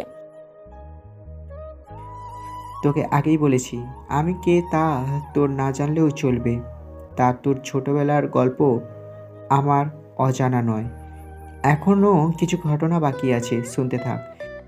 ছেলেটার বয়স কম থাকা আর শাস্তি কম হয়। দীর্ঘ 14 বছর পর ছেলেটা জেল থেকে ছাড়া পায়, চলে আসে পুরনো সেই বস্তিতে যেখানে সে ছোট্ট থেকে বড় হয়েছে। বস্তির সবাই ছেলেটাকে মুন্না নামে চিনত। এলাকার ছোটোখাটো মাস্তানি করত, কিন্তু একদিন ভাগ্য তার সহায় হয়। এলাকার সবচেয়ে ধনী ব্যক্তির বাড়িতে সে তার কিছু বন্ধু মিলে ডাকাতি করে। এভাবে তারা একটা গ্যাং তৈরি করে। ফেলে যায় লিডার হয়ে যায় মুন্না ভাই। কিছু বড় বড় রাজনীতি নেতার সাথে ঘোরাঘুরি করে রাজনীতিকে ঢুকে যায়। আস্তে আস্তে রাজনীতি করতে করতে ভালো পজিশনে পৌঁছে যায়। জনগণ তাকে আরিয়ান আহমেদ নামে চিনতে থাকে। আর এখন সে একজন ধনী এবং ক্ষমতাশালী রাজনীতি নেতা আরিয়ান আহমেদ। তুই আমার সম্পর্কে এত কিছু জানলি কিভাবে? আমি জানি তুই সাধারণ কেউ না, কিন্তু তুই আমার সাথে এমন করে কি পাবি? তোর যত টাকা লাগে আমি দিব, তবু আমাকে এখান থেকে মুক্তি দে। থাক না কিছু কথা অজানা। মানুষ জাতিটাই এমন, সারা জীবন সফল জীবনযাপন করে মৃত্যুর সময় আফসোস করে মারা যায়। তোর ভুল একটাই, তুই গরিব দুঃখীদের প্রতি অবিচার আর অত্যাচার করিস। তোর অনেক টাকা হয়ে গেছে। অর্থ মানুষের বিচার করে তোলে, আবার অর্থই মানুষকে মহৎ করে তোলে। তুই তোর নামটা ভালো জায়গায় নিয়ে গেলি না। এখন তোর জীবন বাঁচাতে তোর টাকার ক্ষমতা কোনোটাই কাজে আসবে না। দয়া করে আমাকে ছেড়ে দাও। আমি এখন থেকে গরিব দুঃখীদের প্রতি অবিচার আর অত্যাচার করব না। আমি কাউকে দ্বিতীয়বার সুযোগ দিই না। আর পৃথিবীতে খারাপ মানুষ রেখে লাভ নেই। মানুষ নিজের মৃত্যু নিজেই কামনা করে। কথাটা বলে রকি পেছনে থেকে একটা পিস্তল ডান হাতে নিয়ে নাড়াচাড়া করতে করতে বলে, এই পিস্তলে 5টা বুলেট আছে, সবগুলোই তোর কপালে করব। এর সাথে হেলান দিয়ে বসে আছে। চরম অসহায়ত্ব ফুটে উঠেছে তার চেহারার চাহনিতে। আরিয়ান বিশ্বাসই করতে পারছে না যে তার আজ পৃথিবীতে শেষ দিন। মাথাটা নিচু করে হাত দুটোর দিকে তাকায়। এই 2 হাত দিয়ে কতই না মানুষকে হত্যা করেছে সে। আরিয়ান মৃত্যুর কথা বারবার জপছে। জীবনের এই শেষ বেলায় সে নিজের অপরাধ নিয়েও চিন্তিত। নিচু গলায় রকিকে উদ্দেশ্য করে বলে, আকাশ সমান আমার অপরাধ, তবু তোমার কাছে আমার আরতি। তোমার দয়ায় আমার জন্য সম্ভাবনা হিসেবে শুধু শাস্তি আমার পাওনা। আরিয়ানের এমন আবেগীয় কথায় রকির মন একটুও নরম হয় না। পিস্তলটা সোজা কপাল বরাবর তাক করে। আরিয়ান কিছু বলতে পারে না। এর আগেই রকির পিস্তলের ট্রিগারে চাপ দেয়। 100 ডিগ্রি সেলসিয়াস তাপমাত্রায় গরম বুলেট আরিয়ানের কপালটা ভেদ করে চলে যায়। কপাল থেকে তাজা রক্ত বের হচ্ছে। আরিয়ানের প্রবল ভয় আর অস্থিরতা গ্রাস করছে। মৃত্যুকে এত কাছ থেকে দেখে, আরিয়ানের এমন অবস্থা দেখে রকি করে হেসে বলে, মনে কষ্ট কেমন লাগে আরিয়ান? দেখ তো, নিষ্পাপ মানুষ খুন করেছিস তুই। আরিয়ানের শ্বাস ভারী হয়ে আছে। মুখটা হা করে কি যেন বলতে চাচ্ছে সে। সবার আগ্রহ তার দিকে। আওয়াজ থেমে গেছে। মুখ বন্ধ হয়ে এলো। আরিয়ানের বিশ্ব কাঁপানো একটা ডেক তুলে ঢলে পড়লো চেয়ারের সাথে। তার প্রাণ পাখি তখন আকাশের পথে। রকি চেয়ার থেকে উঠে দাঁড়াত, হাতের সিগারেটটা শেষ হয়ে গেছে। সেটা মাটিতে ফেলে রুমের শাটারের দিকে যেতে থাকে। তখনই পেছন থেকে সোহেল বলে, বস, শালাকে কোথায় ফেলে দিব? ঢাকা বিশ্ববিদ্যালয়ে মেন গেটের সামনে, আর পাশে এমকে আর কঙ্কালের ট্যাটু আঁকতে ভুলবি না। আচ্ছা বস। রকি সেখানে আর দাঁড়ায় না, বাইরে চলে আসে। বৃষ্টিটা এখন কমে গেছে, তাই সে নিজে হেঁটে গাড়িতে যেয়ে উঠে রাতের আধারে মিলিয়ে যায়। আবির আর রকি ছোট্ট একটা চা স্টলে বসে চা খাচ্ছিল। তখনই টেলিভিশনের সাংবাদিক কথা বলছে। আজ সকালে ঢাকা বিশ্ববিদ্যালয়ের মেন গেটের সামনে থেকে ঢাকার সবচেয়ে ধনী এবং ক্ষমতাশালী রাজনৈতিক নেতা আরিয়ান আহমেদের মৃতদেহ পাওয়া গেছে। দুদিনে দুইটা ক্ষমতাশালী ব্যক্তির মৃতদেহ পাওয়া গেছে। এটা নিয়ে শহরে বিশৃঙ্খলা সৃষ্টি হচ্ছে। পুলিশের ধারণা বাংলাদেশের mafia king MK mister king এই খুন দুইটা করেছে। পুলিশ এখনও তদন্ত করে কোনো ক্লু বের করতে পারছে না। এতক্ষণ আমাদের সাথে থাকার জন্য ধন্যবাদ। এই কথা শুনে আবির রকিকে উদ্দেশ্য করে বলে, দেশে যে কি হচ্ছে বুঝতেই পারছি না। একের পর এক খুন হয়ে যাচ্ছে, পুলিশ কি করে কে জানে। আবিরের কথা শুনে রকি মুচকি হেসে বলে, টেলিভিশনে দেখলি কি বললো? খুনগুলো কে করেছে? এমকে করেছে? তার সম্পর্কে মনে হয় তোর কোনো ধারণা নেই। সারা বাংলাদেশের সবচেয়ে ভয়ঙ্কর মাফিয়া কিং।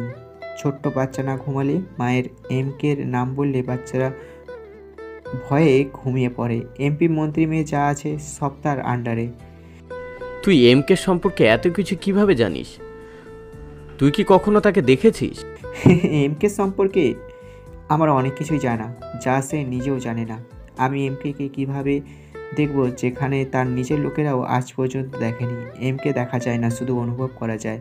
ঝড়ে বেগে তার অস্তিত্বের বাতাস বোঝা যায়। কোনো এক অজানা শহরের শান্ত একটা ঠান্ডা মাইন্ড গেমার নামক ছেলে, যার পদবি এমকে দেওয়া হয়েছে, সে যেই শহরে পা রাখে সেই শহরটাই ওর হয়ে যায়। শত্রু মনে ভয়ানক কম্প সৃষ্টি করে। আবিরের সন্দেহের দৃষ্টিতে তাকিয়ে রকিকে বলে, রকি, তোর আসল পরিচয়টা কি? কে তুই? তুই কি আমাকে কোনোভাবে সন্দেহ করছিস? তাহলে সেটা ভুল। আমি তোর বন্ধু রকি। আমার কাছে তোকে কেমন যেন রহস্যময় লাগছে। তুই এমকে সম্পর্কে এত কিছু জানিস? আমার মনে হয় না কোনো পুলিশ প্রশাসন এত কিছু জানে, তাই তোকে একটু সন্দেহ করছি। আমাকে আবার কীরকম রহস্যময় লাগে? আমি সবসময় এরকমই করে কথা বলতে পছন্দ করি। আর এমকে সম্পর্কে এত কিছু জানি আমার এক বড় ভাইয়ের কাছ থেকে। আমাকে সন্দেহ করার কোনো মানেই হয় না। এই আবির, রকি, সামনে তাকিয়ে দেখ। নাহিদরা হাতে স্টিক নিয়ে আসতেছে আমাদের দিকে। চল এখান থেকে চলে যাই। আবিরের কথা শুনে রকি পাশে তাকিয়ে দেখে নাহিদ, আরাফ, শিয়াম আরও 3টা ছেলে, সবার হাতে মোটা স্টিল। রকি পকেট থেকে মোবাইলটা বের করে কাকে যেন একটা মেসেজ পাঠায়। আবিরের দিকে চেয়ে দেখে আবির ভয় পেয়ে আছে। রকি আবিরকে পিঠে হালকা বাড়ি দিয়ে বলে, আমরা এখান থেকে কোথাও যাব না, এখানে বসে থাকবো। তুই কি পাগল হয়ে গেছিস? আমরা এখানে বসে থাকলে আমাদের কি করবে তুই বুঝতে পারছিস? চল এখান থেকে। আবির আর সেখান থেকে যেতে পারে না। এর আগেই নাহিদের ছেলেপুলেরা চলে আসে। নাহিদ তার ডান হাতে স্টিলটা নিয়ে বাম হাতে আস্তে বাড়ি দিতে দিতে বলে, কিরে, পালিয়ে যাওয়ার ব্যবস্থা করছিলি নাকি? পালিয়ে যাব কেন? আবির হালকা ভয় পাচ্ছিল, তাই আমাকে চলে যাওয়ার জন্য বলছিল। আবির ভয় পাচ্ছিল, কিন্তু তুই ভয় পাচ্ছিলি না আমাদের দেখে? তোমাদের ভয় পাওয়ার কি আছে? যার জন্য ভয় পা। কালকে তো খুব ভাব নিয়ে বলে গিয়েছিলি আমার কথা শুনবি না। আজ এর উপযুক্ত শাস্তি দিব তোকে। দেখবো বড় বড় কথা কোথায় যায়। বাবু, এত 4-5টা ছেলে নিয়ে আমাকে মারার জন্য চলে এসেছো? এরা আমাকে মারবে, হাসি পাচ্ছে আমার। নাহিদ স্টিলটা দিয়ে রকির বাম পায়ে জোরে একটা বাড়ি মারে। রকি নিচে পড়ে যায়, কিন্তু ব্যথায় কোনো চিৎকার করছে না। চোখ জোড়া বন্ধ করে ব্যথাটা সহ্য করে নেয়। নাহিদ রকির শার্টের কলার ধরে উঠায়, মুখের কাছে মুখ নিয়ে বলতে থাকে, কিরে, কেমন ব্যথা করে? একটু চিৎকার কর, আমার মনটা যেন শান্তি পায়। তোকে মারার জন্য আমি একাই যথেষ্ট, কিন্তু ওদের এনেছি আমার ক্ষমতা দেখানোর জন্য। আমি এতটাই দুর্বল না যে তোর মতো ছেলেকে আমাকে মেরে দিবে। আর কিছুক্ষণ অপেক্ষা কর, আমার ক্ষমতা দেখিয়ে দিব। তোর ক্ষমতা? এই ক্যাম্পাসে শুধু আমার রাজত্ব চলে, তোর কোনো ক্ষমতা আজ কাজে লাগবে না। কথাটা বলে নাহিদ আবারও রকির ডান পায়ে বাড়ি মারে। রকি কিচ্ছু বলে না, এই ব্যথা যেন ওর কাছে কোনো কিছুই না।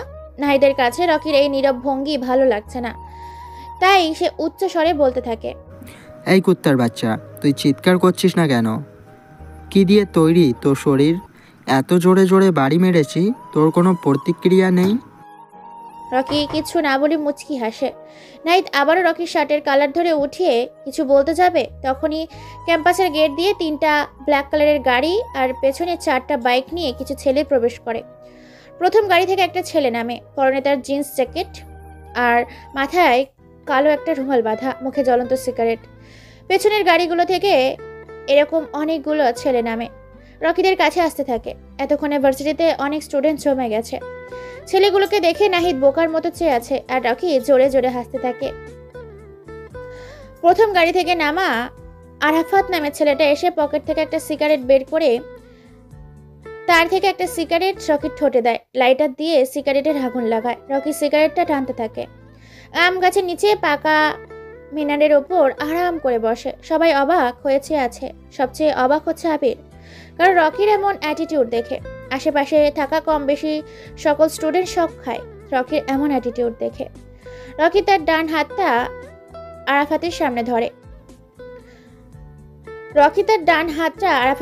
ধরে। আরাফাত পেছন থেকে একটা .38 এর পিস্তল বের করে রকির হাতে দেয়, আর সিগারেট টানতে টানতে নাহিদকে উদ্দেশ্য করে বলে, কিরে নাহিদ, অবাক হচ্ছিস মনে হয় হঠাৎ করে আমার এমন অ্যাটিটিউড দেখে? আসলে আমি চাইনি যে আজই এই শহরে আমার আসল পরিচয় প্রকাশ পাক, কিন্তু ভাগ্য বলে যে কিছু একটা আছে, সে সব কিছুই আজই শেষ করে দিতে চায়। তুই তোর বাবার ক্ষমতা দেখিয়ে মানুষকে ভয় দেখাস, কিন্তু আমি আমার ক্ষমতা নিজে তৈরি করে দেখাই, তাও আবার মানুষের ভালোর জন্য। খারাপ ধ্বনি আর অহংকার দুটাকে আমি সবচেয়ে বেশি অপছন্দ করি। আমি নিজে খারাপ, কিন্তু যে খারাপ কাজ করে তাকে আমার পছন্দ না। আমি কে তুই হয়তো চিনিস না। এমকে নাম শুনেছিস কখনো? আমি সেই মাফিয়া কিং, গডফাদারিং। রকির কথা শুনে নাহিদ ভয় পেয়ে যায়, আর যে রকির পা জড়িয়ে ধরে বলে, ভাই, আমি আপনাকে চিনতে পারিনি, আমার ভুল হয়ে গিয়েছে, প্লিজ ভাই আমাকে মাফ করে দেন। রকি তার জ্বলন্ত সিগারেটটা নাহিদের ডান হাতে চেপে ধরে। নাহিদ ভয়ে ও ব্যথায় জোরে চিৎকার দিয়ে ওঠে।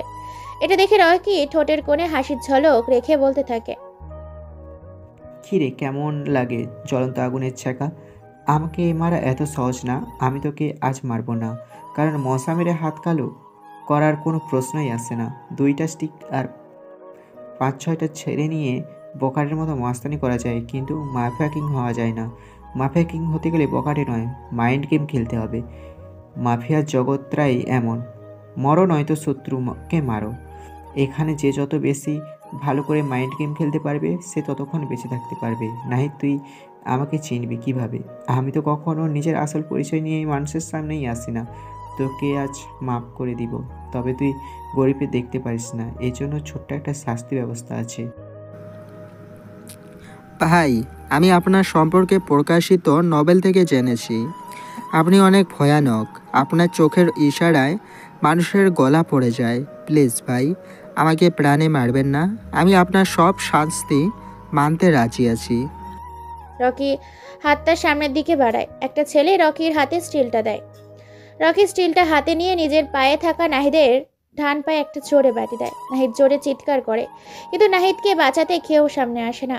রকি হাসতে হাসতে বলে, কিরে, স্টিকের বাড়ি কেমন লাগে?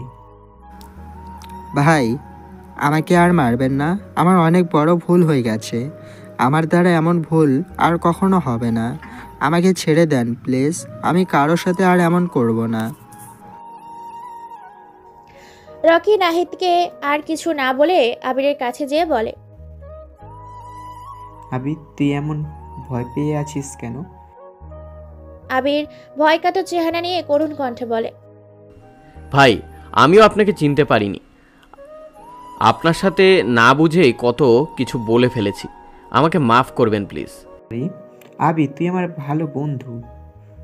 ভার্সিটিতে প্রথম এসেই বন্ধুত্ব করেছি তোর সাথে। তোর মধ্যে ভালো গুণ রয়েছে যা ভার্সিটি কারোর মধ্যে নেই। আমার আসল পরিচয়টা কারোর আগে থেকে বলতাম, কিন্তু কোনো এক অজানা কারণে সেটা আর বলা হয়নি। আজ আমাকে যেতে হবে, তোর সাথে আবার দেখা হবে। রকি কথাটা বলে ব্ল্যাক কালারের গাড়িতে যেয়ে বসে। ক্যাম্পাসের কম বেশি সবারই রকির প্রতি ভয় সৃষ্টি হয়েছে। রকি গাড়িটা স্টার্ট দিয়ে মোবাইলে একটা কল আসে। মোবাইলের স্ক্রিনে স্পষ্ট বোঝা যাচ্ছে সাদ্দাম। রকি মুচকি এসে মোবাইলটা কানে লাগায়। ফোনের ওই পাশ থেকে সাদ্দাম গম্ভীর গলায় বলতে থাকে, রকি, আজকে তুমি আমার সাথে দেখে করবে, সেটা আবার রাতে? রকি একটু ভাবে যে সাদ্দাম ভাই তো কখনো ফোন দিয়ে দেখা করার জন্য ডাকে না, তাহলে আজ কি হলো। রকি সাদ্দামকে জিজ্ঞেস করে, সাদ্দাম ভাই, আপনি তো কখনো ফোন দিয়ে দেখা করার জন্য আমাকে ডাকেন না, তাহলে আজ হঠাৎ এমন করে নিয়ম ভাঙার কারণ কি? ফোনের ওই পাশ থেকে সাদ্দাম হাসতে হাসতে বলে, রকি, আজ তোমার আমার জীবনে গুরুত্বপূর্ণ একটা দিন। আজ আমাদের দেখা করাটা বেশি জরুরি, তাই ফোন দিয়েই ডাকলাম তোমাকে। রকি হালকা অবাক হয়, কারণ সাদ্দাম আজ রহস্যময় কথা বলছে যা রকি নিজেও ব্যাখ্যা করতে পারছে না। তাই সে জিজ্ঞেস করে, সাদ্দাম ভাই, আজ আপনি এমন রহস্যময় কথা বলছেন কেন? জীবনে গুরুত্বপূর্ণ দিন মানে বুঝতে পারছি না। সবসময় দেখেই আসছি তুমি রহস্যময় কথা বলো, যার ব্যাখ্যা আমি নিজেও করতে পারি না।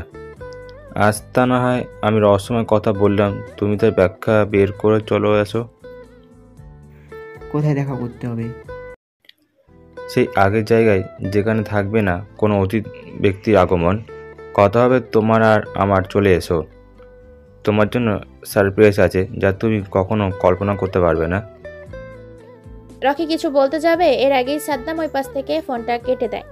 রকি বুঝতে পারছে না আজ তার সাথে কি হতে চলেছে, তাই সে গাড়ির স্টিয়ারিংয়ে হাত দিয়ে মন দেয়। সময় রাত 11:30। রকি তার ব্ল্যাক কালারের R15 V3টা নিয়ে সাদ্দামের দেওয়া জায়গায় যাচ্ছে। শহর থেকে খানিকটা দূরে জায়গাটা। রাস্তার অবস্থা বেশি একটা ভালো না। রকির বাইকের আলোয় স্পষ্ট বোঝা যাচ্ছে কিছু গাড়ি এখান দিয়ে গিয়েছে। গাড়ির চাকার ছাপ এখনো স্পষ্ট বোঝা যাচ্ছে। রকি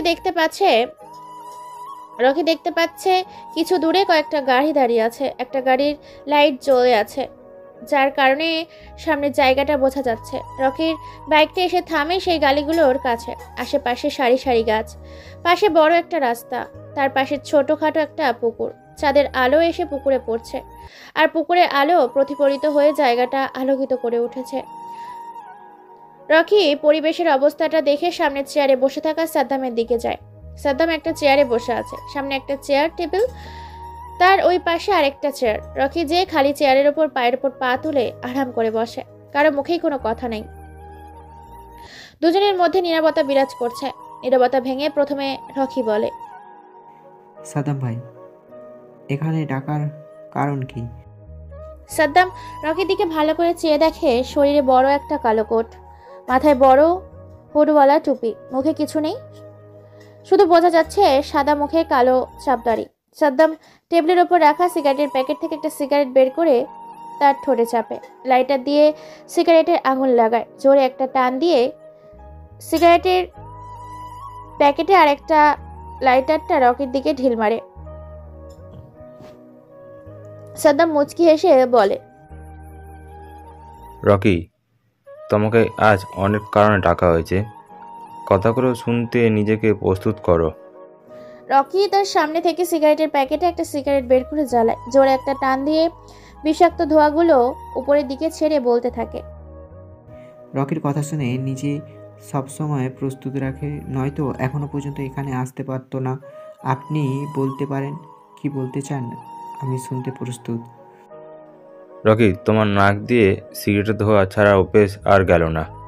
আচ্ছা, তুমি আমাকে একটা কথা বলো যে আমার এমপি নির্বাচন করার কি ব্যবস্থা করলে? রকি আবারও নাক দিয়ে ছোঁয়া ছাড়তে থাকে। আমি এখন যে কথাটা বলবো আপনিও নিজেকে প্রস্তুত করে নেন কথাটা শোনার জন্য।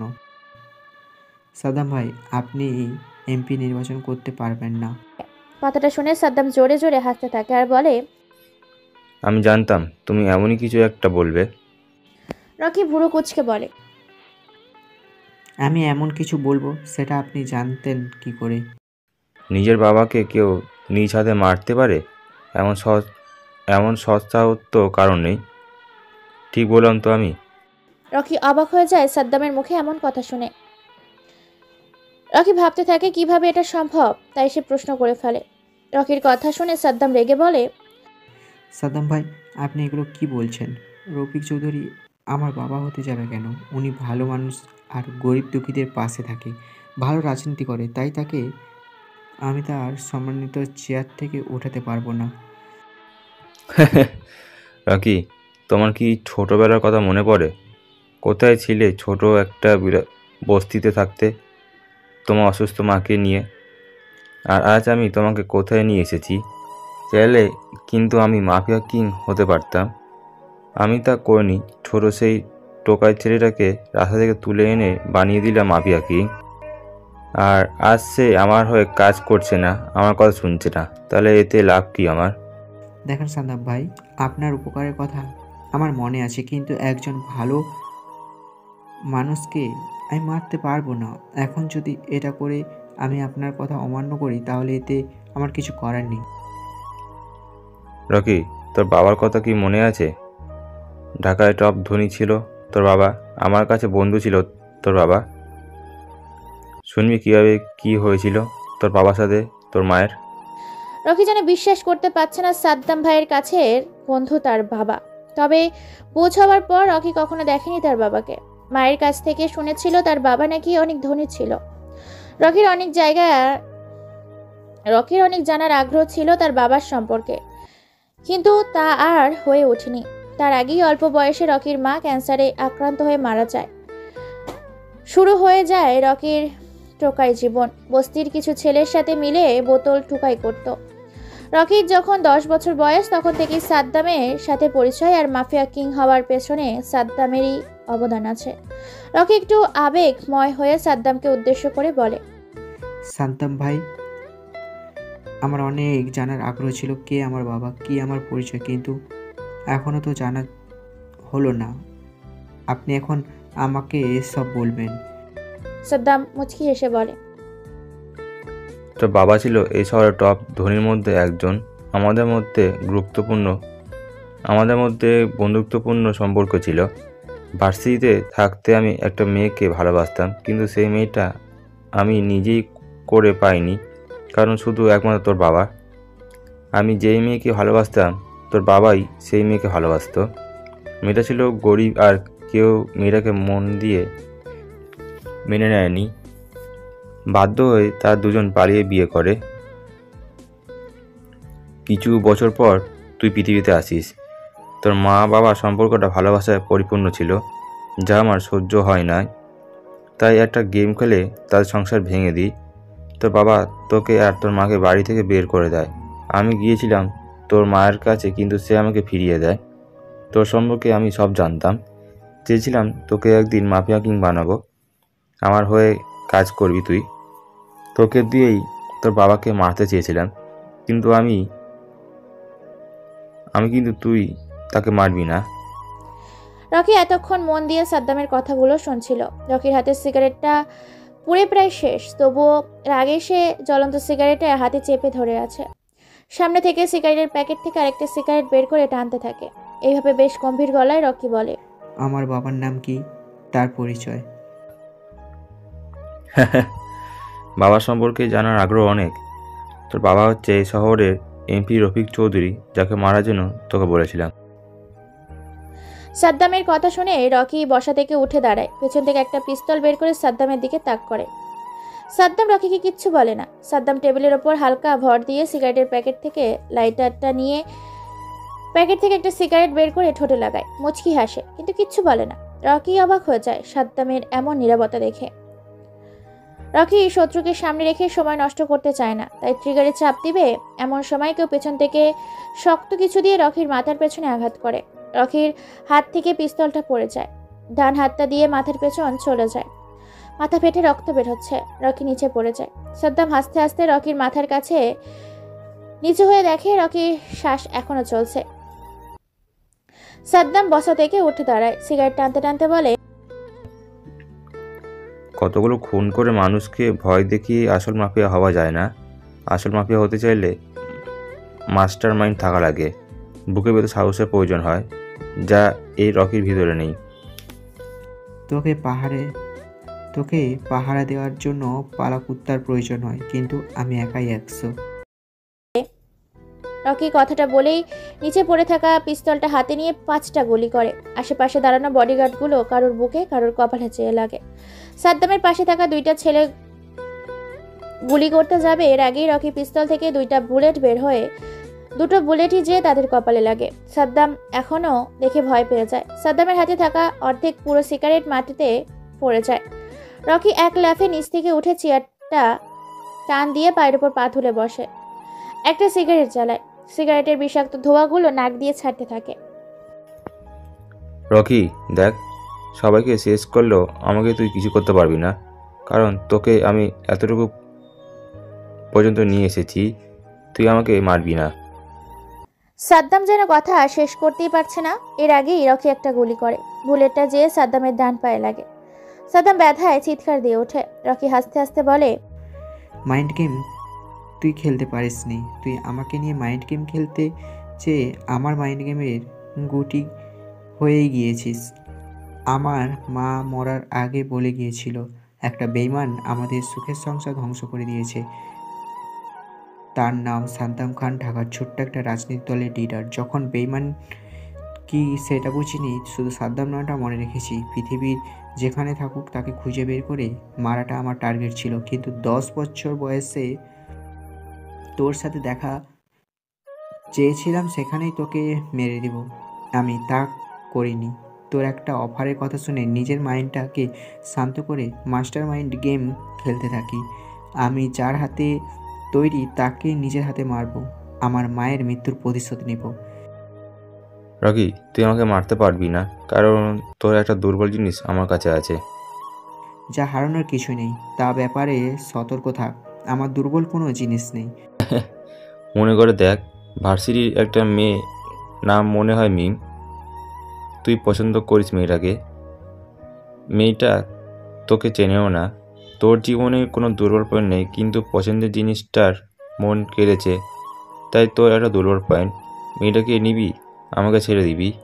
রাজি থাকলে ডিল ফাইনাল কর। রকি মেয়েটার কথা চিন্তা করে, সাদ্দামের দেওয়া অফারে রাজি হয়ে যায়। মিম কোথা সেটা বল, তারপর তোকে ছেড়ে দিব। সাদ্দাম নিচ থেকে কষ্ট করে উঠে মুচকি এসে রকিকে বলে, প্রথম ব্ল্যাক কালারের গাড়ির ভিতর আছে। কথাটা বলার জন্য ধন্যবাদ, তবে রকি বেইমানি করতে একটু বেশিই পছন্দ করে, তাই তোর দেওয়া অফারটা নিয়ে তোকেই ক্রেডিট না দিয়ে বিদায় করে দিব। Good bye. কথাটা বলেই রকি আরেকটা গুলি করে। বুলেটটা যে সাদ্দামের সোজা কপাল বরাবর লাগে। সাদ্দাম নিচে পড়ে যায়, কপাল দিয়ে তার রক্ত পড়তে থাকে। পরিবেশটা যেন থমকে আছে আশেপাশে। ঝিঝি পোকার ডাক, হিমেল হাওয়া বয়ে যাচ্ছে, চাঁদের আলোয় রাতটা আরো বেশি মোহনীয় করে তুলেছে। রকি ব্ল্যাক কালারের গাড়ির দরজাটা খুলে দেখে ভেতরে মুখ হাত পা বাঁধা অজ্ঞান অবস্থায় পড়ে আছে মিম। মিমকে পাজা কোলা নিয়ে রকি তার বাইকে বসায়। রকি বাইকটা স্টার্ট দেয়, রওনা হয় অজানা এক গন্তব্যের উদ্দেশ্যে। সমাপ্ত।